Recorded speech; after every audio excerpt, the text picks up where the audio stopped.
สวัสดีจ้ามื้อนี้เช้านี้ชิมพี่น้องกินตำซั่วขนมจีนสีสันจัดจ้านแซ่บนัวหมู3ชั้นทอดน้ำปลากรอบๆหอมๆผักขาวมันมีชะอมถั่วงอกกระเจี๊ยบแล้วก็มีส้มผักกับหอมแขกมากินแก้มน้ำจ้ามาลงมือกินกันเลยจ้านิยมเส้นกันก่อนเลยเนาะอุ้ยตำซั่วผักหลายๆจ้ะมื้อนี้เส้นก็หลายเหนียวเหนียวนุ่มคักหลายทุกอย่างจนล้นคักแซ่บๆทำกันจ้า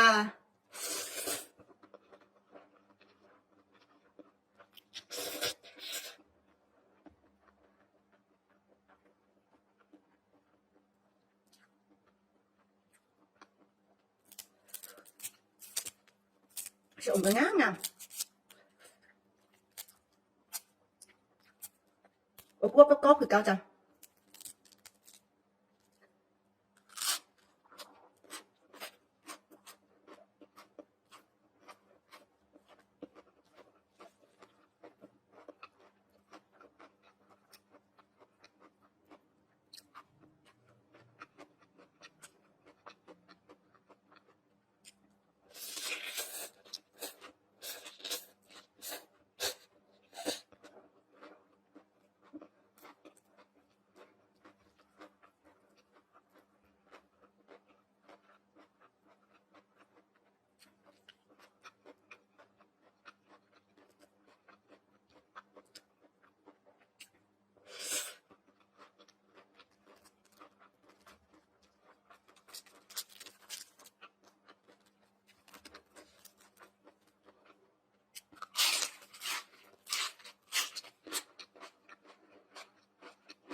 กรอบนอกนุ่มใน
สิพากันจอมผักบุ้งลวกอย่างไรจ้ะ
นัวแฮงเบิ่งน้ำตำ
ตำเองกินเองแซ่บเองเนาะ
ขอบคุณกันที่ตามรับชมแล้วพบกันใหม่คลิปหน้าจ้าสวัสดีจ้า